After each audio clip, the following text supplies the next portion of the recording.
Hello, I'm Dr. Pierre Simon, and it's great being back with you as we continue in our series on unmasking addiction. I hope you've been enjoying this. We're towards the end of it. We're talking about the unmasking of relapse prevention, and this has been 9 parts so far on this relapse prevention that we've been discussing. There's so much to talk about, and I know you have your own experiences. Take what you've learned from me, or you've learned from others, or your own personal experiences. Apply all those things. We're not just talking about addictions here. We're talking about life, because the same dynamic occurs, the same principles are involved, the same way of going about to improve, to make our lives better. All these characteristics are very similar. They work here, they work there. Take what works for you, apply them. Take what works for someone else, or pass it along to someone else in helping them as they go through their situations in their life, whether it's addiction, substance use disorders, behavioral disorders, mental or emotional issues, or relationship issues. These principles all fall into place because they're all part of truth, the reality of how God created us, sort of like physics, the laws of physics, the laws of thermodynamics and so on. They're steady. They apply, at least in our universe, they apply in the same way. You know what to expect. Well, the same principle occurs when you're dealing with issues when you're not well. How do I fix it? Well, the same issues that have worked in the past for others will work for you as well. And we have the teachings or the instructions in the Bible that help us in that. There's other places that give instructions as well. But when an instruction comes from God, it is considered truth. Truth is always applicable. That is, it always works if it's applied. And if you make the efforts to do what it says, it always works. Christianity is the same way. And we've been discussing the 10 compromising warning signs in addiction recovery to prevent relapse, or when you're in the recovery process, which is a lifetime process. What happens in there that can cause troubles, to cause relapse or bumps in the road? Well, we've been talking about that, and we're in number 5 today. We've spoken about confusion last time, so it's a 2-parter here. There was confusion and overreaction in number 5 of the 10 compromising warning signs that we have been talking about. We spoke of confusion last time. Well, this time we're going to focus on overreaction. We all overreact at times. It's okay to overreact at times. We don't want to overreact all the time. We don't want to overreact to a severe point either.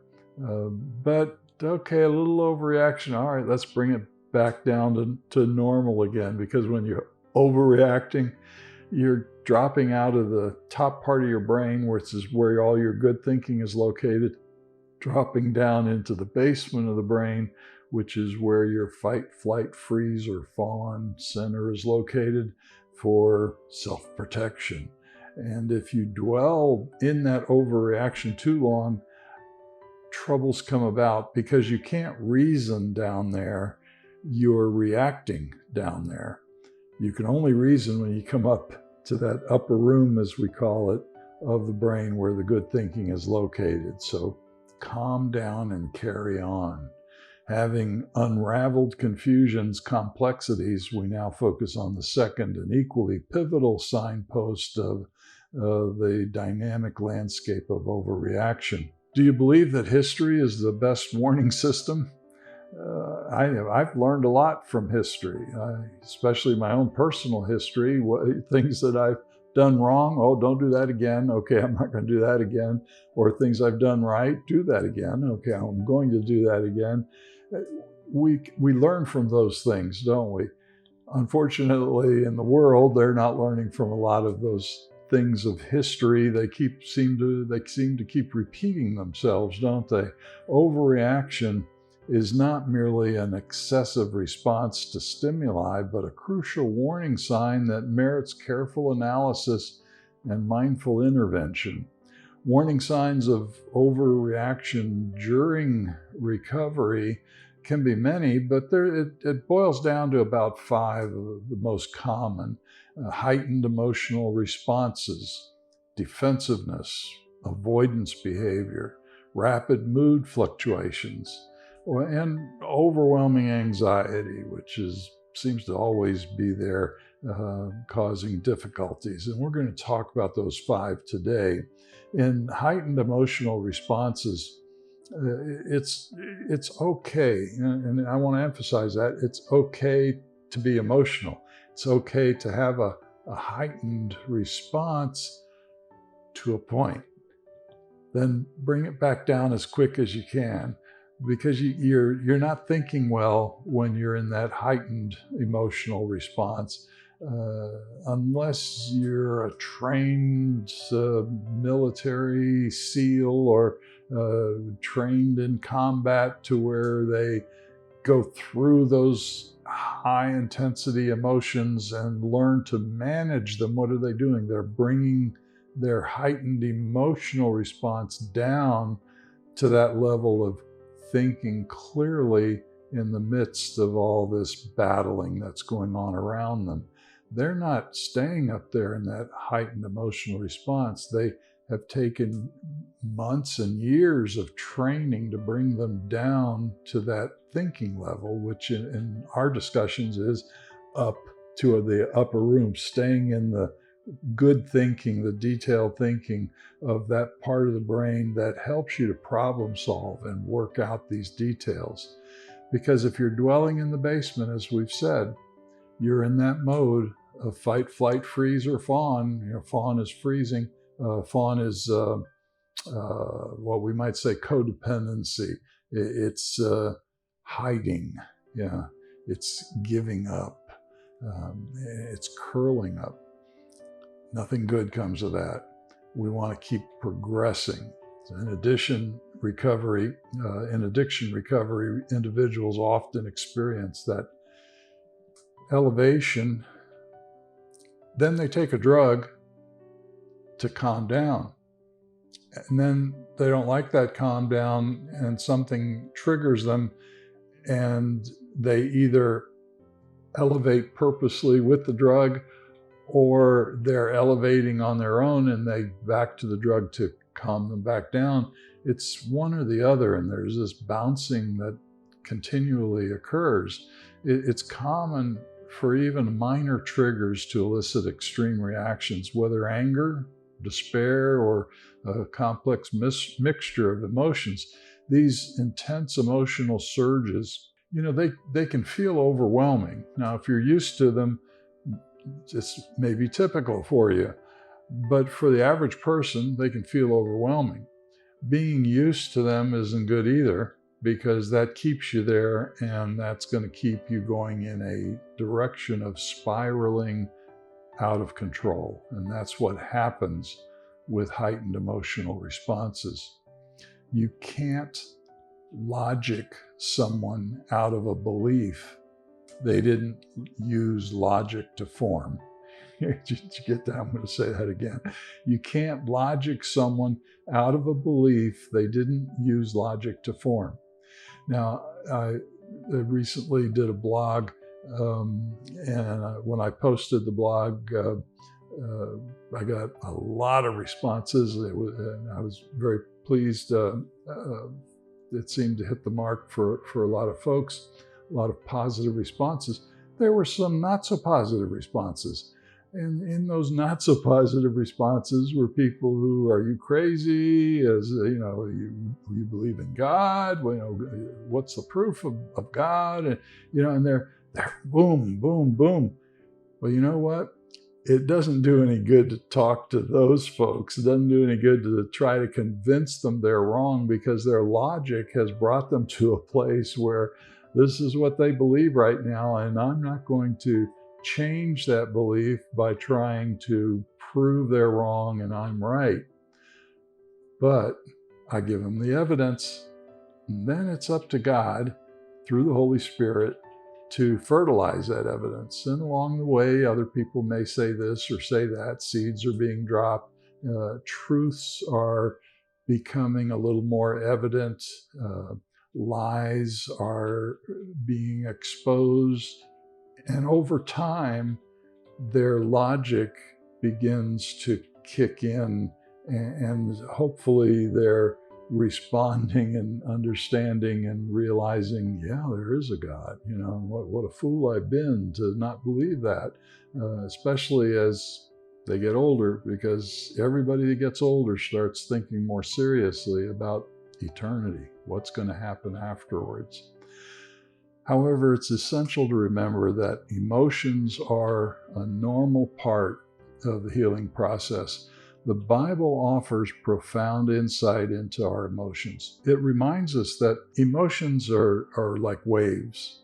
They come and go. I grew up in Daytona Beach, Florida, and I was, fortunate enough to live on the beach. In the early years, my parents built a motel.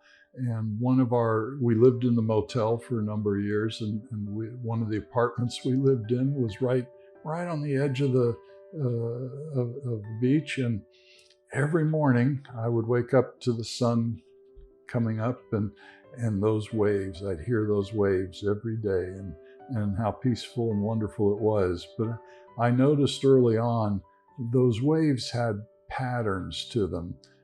They came in sets. And usually it was sets of 3. It could be different, but oftentimes I counted them as sets of 3. And here would come a wave, and then in a little while, here another wave would build and come, and then another wave, and then there'd be a pause for a little bit. And then here comes some more. Life is like that. Our emotions are like that. They're like waves. They're not intended to be wham bam like a tidal wave and you're done for. They're intended to help us in life, stimulate us, motivate us, make us more aware, more alert. And if we recognize that, anticipate that they're not harmful, they're not going to kill us, and go with the wave. So I learned as a little child, you bounce with the wave. You don't let the wave crash against you and try to fight it, but you might slip under the wave and let it go over you, or you might just jump up a little bit and go up as the wave's buoyancy lifts you up, and it's more enjoyable that way, and you look forward to those waves when that occurs. Our emotions can be very similar, or they can be like a tidal wave if we let them. It's your choice not to let them be like a tidal wave, but use those waves to your advantage. So the Bible offers profound insight into our emotions, reminding us that a wave of righteous anger can be channeled for positive change, and that there is hope even in our deepest despair. When I say righteous anger, people who aren't Christians don't understand that. Righteous anger is being upset over wrongs, a wrongdoing. We should be upset over a wrongdoing. We shouldn't be in agreement and happy about a wrongdoing. So sin is wrongdoing. It's as simple as that. It's going to harm you, or it's going to harm someone else, either now or in the future. And it's a wrongdoing. So don't do that, the Bible tells us. God helps us to understand that dynamic, to not do it, so we can progress along and have happier and more fulfilling relationships, be in harmony in our relationships and in our lifestyles, especially when dealing with recovery from addictions or recovery from whatever issues, disappointments, regrets. I'm in recovery from my grief of Linda going to heaven. I talk about it because that's good for me. It's therapy, you might say, to talk about these things. Don't stuff them. So bring them up, because they'll also help someone else who's dealing with them as well. So, okay, I am dealing with that. I'm going through that wave, and I'm not fighting it. I'm recognizing it's there, and I'm going with the flow of it, but I'm not stuffing it to hide it, to keep it down, to prevent it from overwhelming me, feeling that it's going to overwhelm me. Because what's going to happen? It builds pressure. And that pressure is going to build. And over time, something's going to break. And pressure builds too much, something is going to break. And when I used to work in the psychiatric unit as a counselor, dealing with clients, so many had these issues where they have stuffed them for so long, the pressure built up over the years, they broke. And in the breaking, they needed mending. And that was the first step in their mending process. And hopefully they all mended well afterwards. But some people don't. Sometimes when they break, it's a permanent break. But even permanent breaks are not impossible to work around. But if you're willing to work around, if you're willing to do the best you can get around those breaks. Most people heal. So it's like breaking a bone. You set it back in place. It's stronger in that place where you set it than the rest of the bone. And healing of the mind, healing of addictions, healing of whatever it might be, if you do it right, if you do it the way God teaches us to do it, because He created us, therefore He knows what will work and what doesn't work. If we do it His way, we're going to be stronger. It just works that way. And history tells us that. Look at the people who don't do it that way. What does history tell you about them? Look at the people who do follow that. What does the history tell you about them? And you'll see they're stronger, they're better in that area or whatever it is they're working on. Emotions are something you have, not something you are. When faced with these intense emotions, seeking healthy outlets such as prayer, biblical contemplation, support groups, or counseling is crucial. By acknowledging and understanding the root causes of your emotional reactions, of whatever reactions you might be having, individuals can begin to heal and find inspiration in the truth that recovery is possible. Change for the better is possible.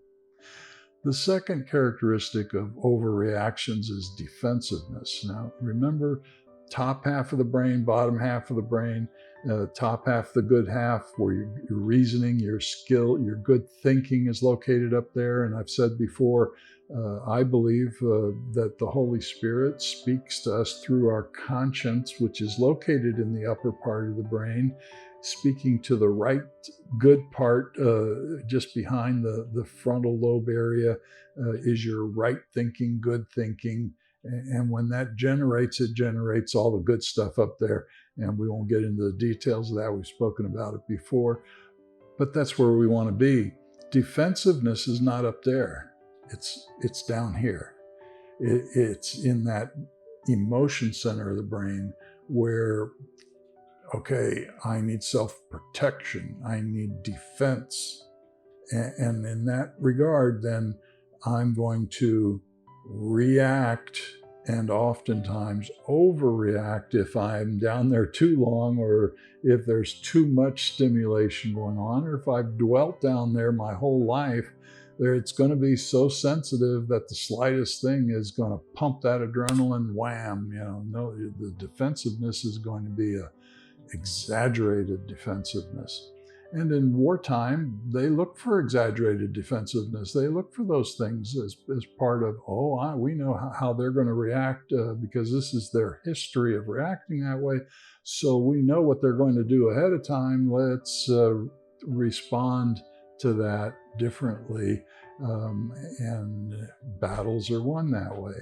It's no different for you and I. If we've dwelt down there for too long, we're going to respond the same way. We're going to get defensive the same way. There's going to be overreaction, and people know, okay, I know what they're going to do. Look at law enforcement officers. They know the overreaction that's going to occur. They can come up to someone and just tell by looking at that person the reaction, the defensiveness that's going to come out of that person when the trigger occurs. And they are prepared for it. Well, it's no different in relationship. You've been with someone for a while, you know their defensive behaviors, and if their defensive behaviors are exaggerated and so on, you can expect it's going to be the same every time, which helps you then to know, okay, I need to speak with them a little differently this time. I need to be more gentle, or I need to be more patient, or I need to approach this in a different way, because it's going to be the same response until they've learned to get out of the basement of the brain, get back up there to the upper room where the good thinking is located. So in the journey of addiction recovery, it's not uncommon for individuals to exhibit overreactive defensive behaviors when facing feedback or critique, whether constructive or not. The underlying reasons for this defensive response can be complex, often stemming from a fear of judgment or a desire to protect one's fragile sense of self. I have to protect myself, so I have to put up this wall of defense. Beware of the critic inside. While it may feel uncomfortable to receive feedback or critique, especially when we're already vulnerable, it's essential to recognize its value. Constructive reviews is how I like to approach that, not as constructive criticism. Any kind of criticism, I don't think is a good idea. We all slip up and give a criticism here and there, but it's probably better to think of it as a constructive review. Well, let's review what just happened, and let's think about it a little differently. And here's this approach, or here's what you did, and here's what happened in what you did. Let's not repeat that again. If we approach those things in a more positive way, it's received better. So constructive reviews can lift you from the current state and guide you toward healing and personal growth. To avoid truth, say nothing, do nothing, be nothing. Do you want to be a nothing? Stop avoiding truth. Rather than allowing defensiveness to hinder your progress, embrace the opportunity to learn and improve. My life, your life, is a learning process. If we learn, we're going to improve. Can't get around that. It's kind of like the law of physics, isn't it? It's a truth there. If we don't learn, then we don't improve. And if we don't improve, we're in a downward spiral. Rather than allowing defensiveness to hinder your progress, embrace the opportunity to learn and improve by nurturing a mindset of humility and openness. And humility doesn't mean you're a doormat. The scripture in the word humble, it's like sheep that is as powerful as a lion. You're not a doormat when you humble yourself. You have the power, you have the strength. You're exercising not to use that at the moment, or you're exercising to manage it in such a way that helps in whatever situations you may find yourself in. The mindset of humility and openness, you can create an environment where feedback becomes an instrument of transformation. I want good feedback, even if it's negative feedback. I can still learn from that. There's always a truth in everything, even if it's something negative or something that shouldn't have been said. What can I learn from that? How can I take that and apply it into the future to make it better? Your recovery journey is a testament to your commitment to growth as individuals and as faithful followers of Christ. You know, the critic reveals himself. You don't have to look for a critic. They just appear. You don't have to look for criticism. It just happens. You don't have to go searching for it. It reveals itself. So the critic reveals himself. The Bible teaches us that constructive reviews can be essential in our progress. Proverbs chapter 15, verses 31 to 32 reminds us, whoever heeds life-giving correction will be at home among the wise. Those who disregard discipline despise themselves, but the one who heeds correction gains understanding. The critic despises themselves. They project or transfer onto others their own criticism, their own self-hatred, you might say, what they don't like about themselves, because that's what they're looking for. That's all they see. Do you want to be around someone who is a constant critic? Maybe you enjoy that. I don't. There's things I might look for and say, okay, well, this is going on or that's going on. But to be around someone who is constantly projecting that onto others, it's going to bring you down to their level, isn't it? So avoid those people. If they're not going to improve or make corrections on their own, find those people out there that are more positive, that are more uplifting, that give constructive reviews rather than constant criticisms. Well, the third area of overreaction is avoidance behavior. And we just spoke about that a little bit, avoiding the critic. In the journey of addiction recovery, it's common for individuals to resort to overreacting by avoidance behavior as means to cope with the challenges that they face, whatever challenges that might be. So even a minor challenge, if you get used to it, you're going to constantly avoid those things. And how are you going to learn? How are you going to grow? By avoiding situations, people, and circumstances that remind them of their addiction. I'll pause there for a minute. In grieving, I avoid circumstances that remind me of my past, my marriage, my 50 years of marriage. Even just talking about it brings up the emotions. There's a time to avoid. There's a time to face it. It's good to face things that you've been avoiding. Face them measurably. I'm facing my grief measurably.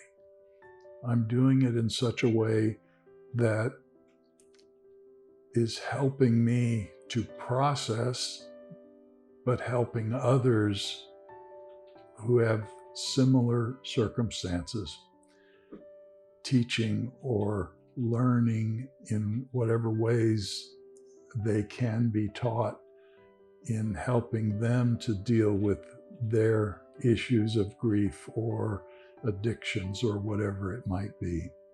So we don't want to just flat avoid, but let's be measurable about it. By avoiding situations, people, and circumstances that remind them of their addiction, they hope to protect themselves from fear, anxiety, and feelings of invalidation. Doesn't always work that way, though, if you're constantly avoiding, because there's always going to be reminders, isn't there? I turn on the TV, there's going to be a reminder. I speak with a client, there's going to be a reminder.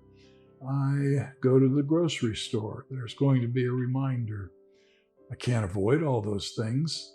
I have to face those things. And in facing them, I face them measurably and in such a way that I'm processing, that I'm taking the good and growing from it, moving forward, not falling behind. Facing issues prompts action.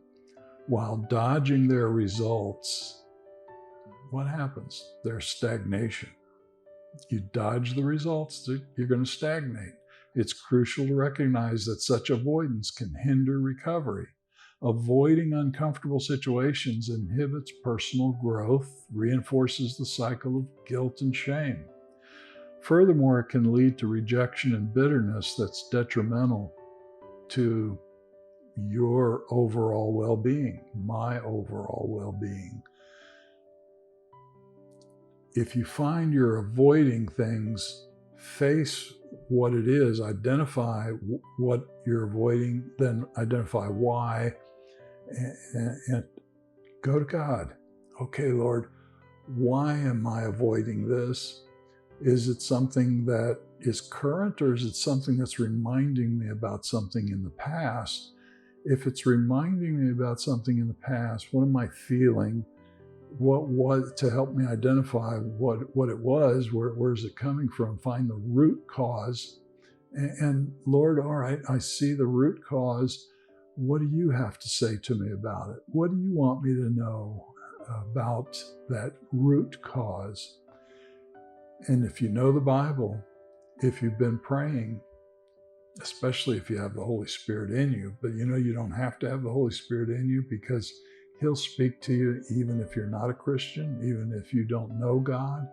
God speaks to us when we ask Him to, when we ask for that help. And suddenly here's an impression that comes up regarding that thing that you just asked about, an insight. And maybe it's not a solution, but it's another piece of the picture puzzle that just popped into place. And if you do it enough times, that picture puzzle becomes bigger and bigger until you see a true picture, a true solution, you might say, to whatever it might be. Life's pain is inevitable, but the suffering we cause by evading it can be prevented. Instead, draw wisdom from the Bible and seek divine guidance in navigating these difficult memories or moments. The truth is that natural healing comes not from avoiding our triggers, but from diligently facing them with courage, resilience, and faith. Faith is trust. Who are you going to trust in? What are you going to trust in? By doing so, you can find freedom, wholeness, and renewed sense of purpose on your path to recovery, supported by the loving hand of God. Well, the fourth on our list of overreactions is rapid mood fluctuations. And we all get that sometimes, but you get some people, and boy, it's like a big wave really high up and then crashing downward again. That journey of addiction recovery, you might run into that, and certainly drugs will do that, won't they? Certain drugs just, this big wave of up and high and feel good and elated and whatever else, and this crash afterwards. Because as high as you go, you're going to have to go just as low coming down from it. And the opposite can be true. If you're taking something that brings you down, you're going to bounce as well going the other way. That's not helpful, is it? The transition from calm to agitated and joy to despair can be disheartening. Keep the pendulum rhythm going. You know, we all have a rhythm in the day. It's called a circadian rhythm. And that rhythm keeps us going through the day and even into the night. Our emotions should be a rhythm as well. Our daily activity should be in a rhythm. When viewed through an expert lens, these mood swings can be seen as part of a healing process, as a pendulum swings between extremes before finding its center. So we need to also navigate these emotional shifts. When someone is in recovery, when they're in treatment, when especially initially in their treatment program, there's going to be these big swings occurring. That's okay. It's expected, which is why they need to be around people who understand that and who don't punish them for it, but help them to both measure those extremes and reduce the severity of those extremes, because we want the pendulum to be more centered, to be more in a normal range that is controllable. When stress occurs, if someone doesn't have that control, what tends to happen is when stress occurs, it goes out of whack again, the swing. Intense emotions, one way or the other. It's like someone taking a drink and becoming intoxicated. Their inhibitions are not in control. So up comes what's in their heart. Up comes what's on the inside that they've normally restrained, they've normally held down because they know it's inappropriate to say this or do that. But with the drink or the drug or whatever it might be, there's no restraint, and out it comes. And so you see the heart, you see the truth. That doesn't mean they're a bad person if you see bad things. It just means there's work to do in those areas to change that. Well, that's what happens when stress occurs. If someone is not dealing with those swings, if they haven't learned to manage them and keep them in that center, well, what happens as stress builds? The inhibition is gone. The restraint is not there. Boom! This gets turned on again, and out comes these intense negative emotions or even elations to forestall the depression, forestall the bad thoughts and feelings. I'm going to go buy things. I'm going to go do things. I'm going to go conquer the world. I'm going to go be president or whatever it might be. No, because it's going to go the other way eventually. We want to manage it, but recognize what's going on there, finding that center point, and don't be caught up in someone else's roller coaster. The Bible offers insight and perspective on this matter, reminding us that sometimes we must experience despair to fully appreciate the heights of joy. How are you going to fully appreciate a good thing if you didn't know it was so good? You have to compare it to something that wasn't so good. And that's process of life. That's why we go to school when we're little kids. We're learning, we're comparing, we're experiencing good and bad, and it's helping us to know the good things, recognize the good things, and want the good things more because we're experiencing some of those bad things in school that we don't want to experience. And then we say, I hate school or whatever. But we're learning. Each year we're learning, we're growing, and we're appreciating life more. We're appreciating many things more as we go through those experiences. And hopefully they're not so severe experiences. By acknowledging the reality of these mood fluctuations and embracing them as a natural part of recovery journey, you can find inspiration, motivation to press on.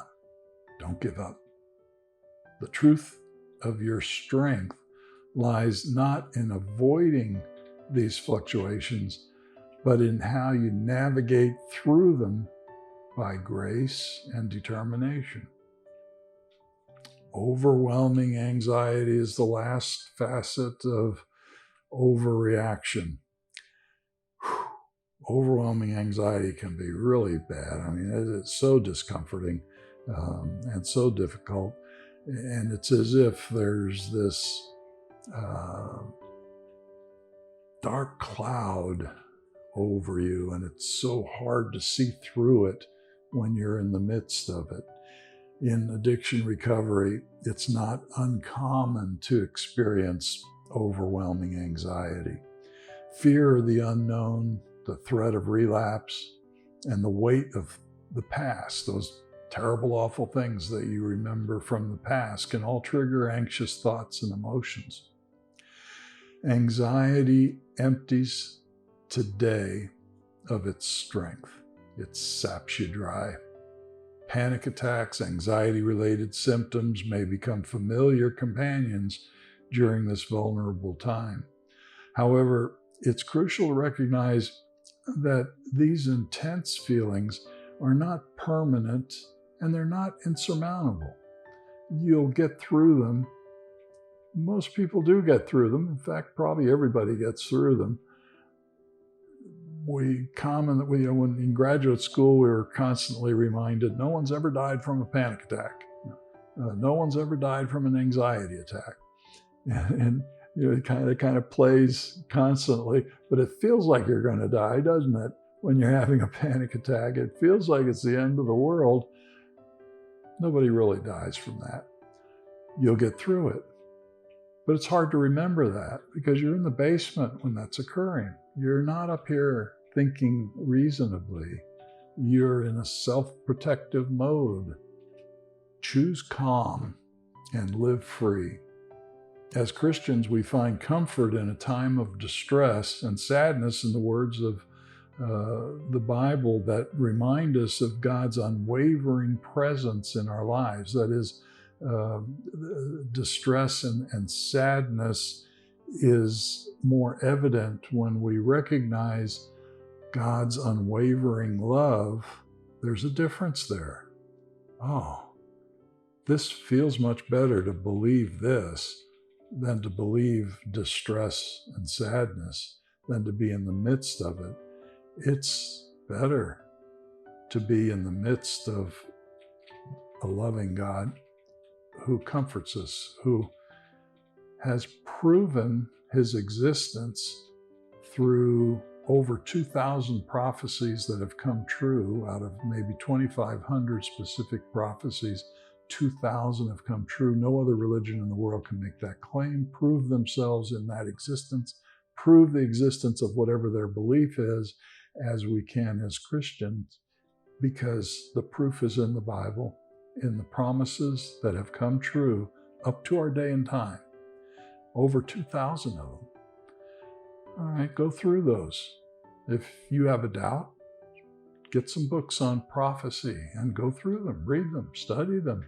Okay, try to disprove.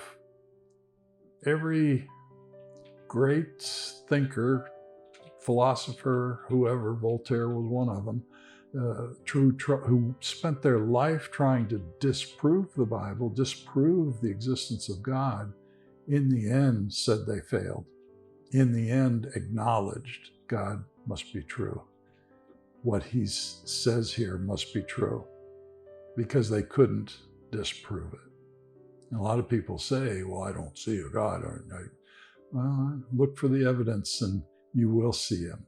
In 2 Timothy 1:7, it says, for God did not give you a character of insecurity, doubt, and fear, but a mind and character of confidence, power, in the truth, in love, and in self-control. He's given that to us. Are we receiving it? That's our part. Cultivate radical hope.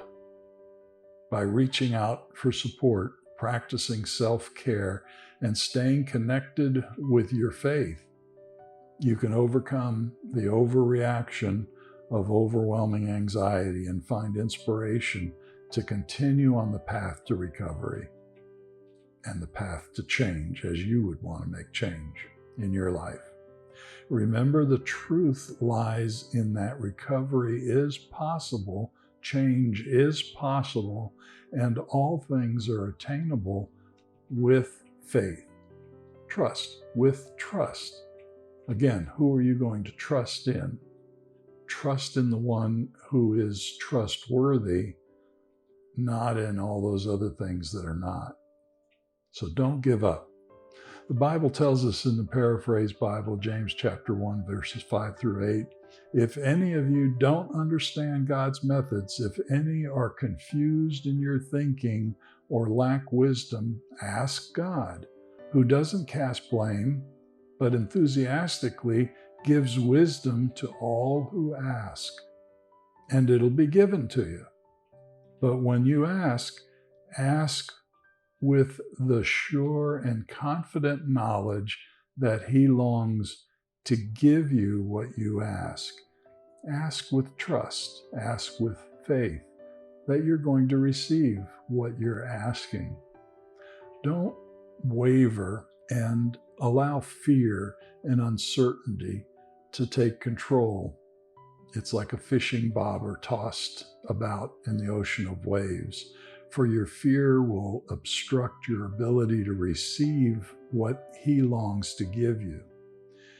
Again, fear is in the basement of the brain.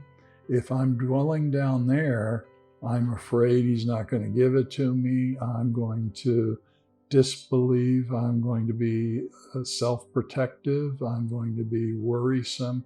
I'm going to be anxious, fearful, and whatever else. Hey, I got to get up the steps, get up to the good thinking, the upper room. Okay, I'm going to trust.